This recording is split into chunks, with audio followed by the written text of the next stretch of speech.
Hello, guys, and welcome back to the Incognito UPSC Aspirant channel. This is the October month magazine, and today I'll start with the polity and governance. So, today I'll take the topic of digitalization of land records in India. As you know, this is Industrial Revolution 4.0 era, and the digitization is at its peak in India. तो central governments ने बहुत सारे steps लिए हैं and why this topic in news let us सी. तो digitisation of land records in India. To boost the digitisation central government ने state governments को कहा है कि आपको इंस्टॉल करने हैं लोकल सर्वर्स और इंटरनेट स्पीड भी इंक्रीज़ करनी है सब रजिस्ट्रार ऑफिस में, in the sub registrar office. And for this, government has come up with the program that is DILRMP, that is Digital India Land Record Modernization Program. Who is the nodal ministry for this program? It is the most probable question for PT. ये PT में सीधा सीधा पूछ सकते हैं. And Union Ministry of Rural Development is the nodal ministry. अच्छा, अब इसके बारे में क्या है DILRMP? DILRMP is a central sector scheme. Central sector scheme क्या है कि जिसमें 100% फंडिंग सेंट्रल गवर्नमेंट करेगी. एंड एक स्कीम होती है central sponsored scheme. Central sponsored scheme में क्या होता है कि कुछ फंडिंग सेंट्रल गवर्नमेंट करती है प्लस कुछ फंडिंग स्टेट गवर्नमेंट करती है. अब इस प्रोग्राम के 3 मेजर कंपोनेंट्स हैं. क्या कि computerisation of land records, survey of land records and computerisation of the registration की जो रजिस्ट्री होगी ज़मीन की, वो भी इसका एक कंपोनेंट है. अब अगर डिजिटाइजेशन होगा लैंड रिकॉर्ड्स को, तो what will be the benefit for the government and for the people. दोनों के लिए क्या बेनिफिट्स होंगे? तो better credit delivery in the rural areas means कि अगर डिस्प्यूटेड लैंड है, सपोज डिस्प्यूटेड है, ये लैंड है, ये डिस्प्यूट है, तो मैंने कोई ज़मीन लोन लेना है बैंक से और मैं इस ज़मीन को कोलेट्रल रखना चाहता हूँ. बैंक में गिरवे रखते हैं ना, तो अगर ये डिस्प्यूटेड लैंड है तो ये एज अ कोलेट्रल बैंक वाले इसको एक्सेप्ट नहीं करेंगे. तो अगर ये डिस्प्यूटेड नहीं होगी तो बैंक वाले एक्सेप्ट कर लेंगे. तो अगर ये हमारा डाटा डिजिटाइज होगा तो उस डाटा पे उस पर्सन का नाम होगा, तो बैंक वालों को लोन देने में आसानी हो जाएगी. तो better credit delivery in rural areas. Reduced litigations, court में जो केसेस चलते हैं फॉर डिस्प्यूटेड लैंड वो डिक्रीज हो जाएंगे डिस्प्यूटेड लैंड को लेके. इंफ्रास्ट्रक्चर फैसिलिटीज़, सपोज जैसे ये एक रोड है, गवर्नमेंट को रोड्स बनानी है, बिल्डिंग्स बनानी है, तो उस बिल्डिंग्स को बनाने के लिए गवर्नमेंट को लैंड एक्वायर करनी पड़ती है. और अगर डाटा डिजिटाइज होगा, गवर्नमेंट के पास अवेलेबल होगा सब डाटा, तो लैंड एक्विजिशन करना इजी होगा और उनका कंपनसेशन उनको देना वो भी गवर्नमेंट के लिए इजी होगा कि किस बंदे के नाम की ज़मीन है और किसको कंपनसेशन देना है. रेवेन्यू जनरेशन भी इजी होगा क्योंकि 2 किस्म के टैक्स होते हैं. एक होता है म्युनिसिपल कॉरपोरेशन टैक्स और दूसरा स्टेट गवर्नमेंट का टैक्स. तो ये दोनों किस्म के टैक्स करना इजी होंगे. फिर पॉलिसी मेकिंग भी इजी होगी. अगर डिजिटाइजेशन है तो कहाँ पे इन्वायरमेंटल प्रोटेक्शन होना चाहिए, कहाँ पे रोड बनने चाहिए, कहाँ पे नहीं, किस हिसाब की प्लानिंग होनी चाहिए. अगर सब रिकॉर्ड है तो वो ईजी होगी. फ्रॉड्यूलेंट ट्रांजैक्शन पे भी चेक किया जा सका. सपोज ये ए ने ज़मीन बेची बी को, लेकिन बी के पास कोई रजिस्ट्री नहीं है, कोई खेवाट नंबर नहीं है, कुछ नहीं है, और सेम ए ने फिर ज़मीन बेच दी सी को, अब सी ने इसको सपोज पैसा दे दिया और बी भी बोल रहा है मेरी भी ज़मीन है, सी बोल रहा है मेरी भी ज़मीन है, तो इस टाइप की फ्रॉड्यूलेंट ट्रांजेक्शन से बचने के लिए डिजिटाइजेशन बहुत इंपॉर्टेंट है। Generation of black money through benami transaction and preempted and elimination of the land records in the regular updation. अब अगर लैंड गवर्नमेंट के पास रिकॉर्ड होगा तो वेलफेयर स्कीम्स भी इंडिविजुअल्स को प्रोवाइड करना इजी होगी for the vulnerables and the down vulnerable and the downtrodden section, क्योंकि गवर्नमेंट के पास डाटा है कि किस पर्सन के पास कितनी ज़मीन है और उसके अकॉर्डिंग गवर्नमेंट कोई एक होराइजन बनाएगी, कोई एक बेस बनाएगी कि इस इंडिविजुअल को इसकी ज़मीन के अकॉर्डिंग इतना कंपनसेशन मिलना चाहिए, हम इतनी स्कीम्स देंगे इनको। फिर सबसे मेजर रीज़न है कि ह्यूमन की इंटरफेरेंस कम होगी, जिससे क्या होगा, रेड टेपिज्म कम होगा। रेड टेपिज्म कम होगा तो क्या होगा, करप्शन कम होगी, करप्शन कम होगी। ये इसका सबसे बड़ा है। अब अभी तक डिजिटाइजेशन का क्या स्टेटस है कि 94% विलेजेस में डिजिटाइजेशन हो चुकी है इंडिया में। फिर 70.41 कैडेस्ट्रल मैप्स भी डिजिटाइज कर दें। कैडेस्ट्रल मैप्स क्या हैं, जैसे सपोज एक ज़मीन है तो इसकी बाउंड्री कितनी है, किसी के साथ डिस्प्यूट में तो नहीं है, वो सब भी डिजिटाइज कर चुके हैं।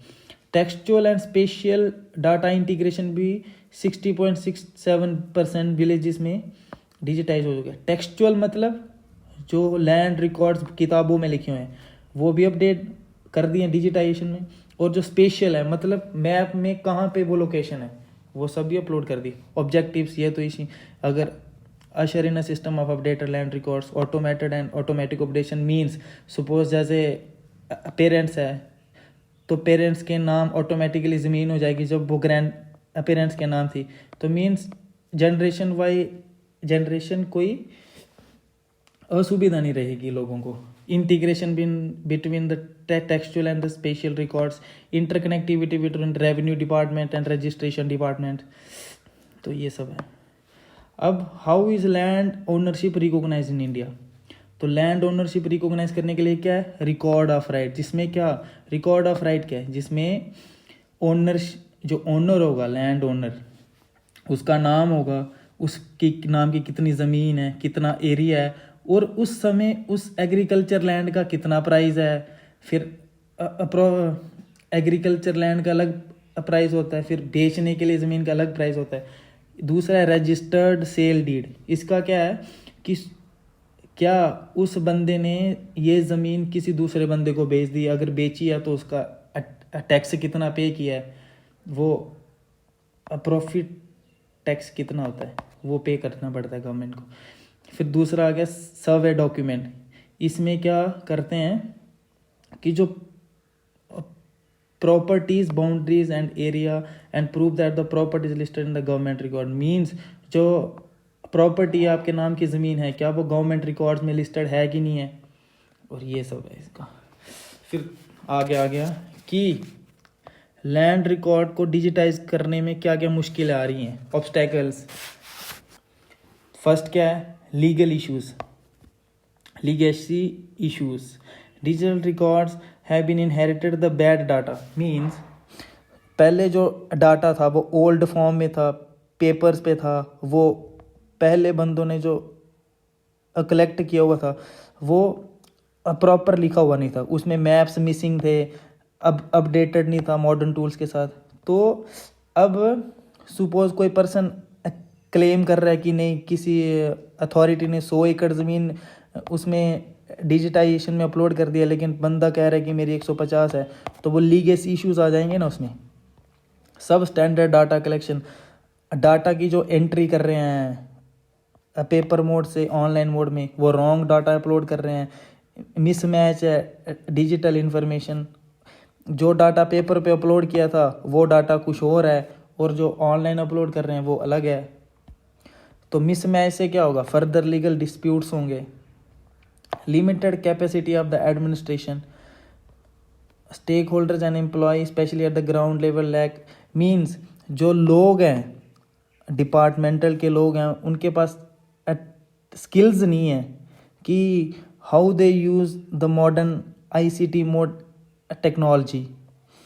अब non uniformity across the states. अब हर लैंड क्या है, land is a state subject. Land क्या है, एक स्टेट सब्जेक्ट है। ये स्केड्यूल 7 में 3 लिस्टें हैं, एक central list, state list, concurrent list. तो लैंड क्या है, स्टेट लिस्ट के अंडर है। तो हर स्टेट की अलग अलग पॉलिसीज़ हैं कि उन्होंने अपने लिए, ये बिहार स्टेट की अलग पॉलिसी है लैंड को लेके, यूपी की अलग पॉलिसी है लैंड को लेके, जम्मू एंड कश्मीर की अलग पॉलिसी है लैंड को लेके। फिर lack of coordination between the various nodal agencies like revenue department, survey and registration. Means जैसे सर्वे करने वाली कोई एक डिपार्टमेंट है, उसने सर्वे कर लिया कि ये इतनी ज़मीन है, फिर रेवेन्यू वाले उसको क्या पता 3 महीने के बाद अपलोड करें तो वो डाटा मिसप्लेस हो जाएगा। तो कोऑर्डिनेशन नहीं है। डिजिटल गैप है। मीन्स जैसे जो वल्नरेबल्स एंड डाउन ट्रॉडन है, यहाँ पे एजुकेशन उतनी ज़्यादा अवेयरनेस नहीं है, तो वो इस सोचते हैं कि ये अथॉरिटीज़ जो है वो हमारा प्रॉपर्टी ओनरशिप क्या पता छीन लेंगे अगर ये डाटा अपलोड कर देंगे ऑनलाइन। तो ट्रस्ट इश्यूज भी हैं कुछ। फिर डाटा लीक हो सकता है, साइबर थ्रेट का इशू है। जैसे अभी एम्स का OPD के लिए जो सॉफ्टवेयर था वो 6 दिन हैक रहा, 6 डेज। तो ये सब इश्यूज हैं। जैसे 2021 में रिपोर्ट आई थी कि लेकिन इंडिया जो है वो टॉप 10 में है साइबर अटैक्स में। तो फिर potential for the consumer profiling. अगर सपोज एक ए पर्सन है, इसकी इतनी ज़मीन है, 100 एकड़ ज़मीन है सपोज, दूसरा B पर्सन है, उसकी 50 एकड़ ज़मीन है, तो गवर्नमेंट क्या करेगी, अब इस पर्सन के लिए ज़्यादा बेनिफिट वाली स्कीम लाएगी as compare to this, because वो पर्सन रिकॉग्नाइज हो गया गवर्नमेंट की आंखों में कि ये फाइनेंशियली साउंड है।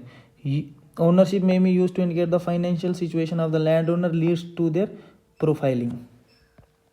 ट्रस्ट इश्यूज है and other issues like gender inclusivity in the land record, impact of the persisting land conflict, absence of the faster internet connectivity. ये तो सबसे बड़ा इश्यूज है कि जैसे हिली एरियाज में अभी भी उतनी ज़्यादा इंटरनेट कनेक्टिविटी नहीं है। तो सॉल्यूशंस क्या हैं, what government should do to overcome this all the conditions. कि जो गवर्नमेंट एम्प्लॉयज़ हैं उनको ट्रेनिंग दो कि how they upload the data, how they will not upload the wrong data entry. So these all issues have to be taken into consideration. Adopt and implement security management system. Means government को जो data store करना है वो उसका लिए एक अलग server होना चाहिए ताकि लोगों को गवर्नमेंट से कोई ट्रस्ट इश्यूज ना रहें। फिर undertaking surveying and mapping of land, जैसे ब्लॉकचेन टेक्नोलॉजी यूज़ करो, सैटेलाइट इमेजनरी, GIS। तो मैप्स के थ्रू या सैटेलाइट के थ्रू डाटा को कलेक्ट किया जाए।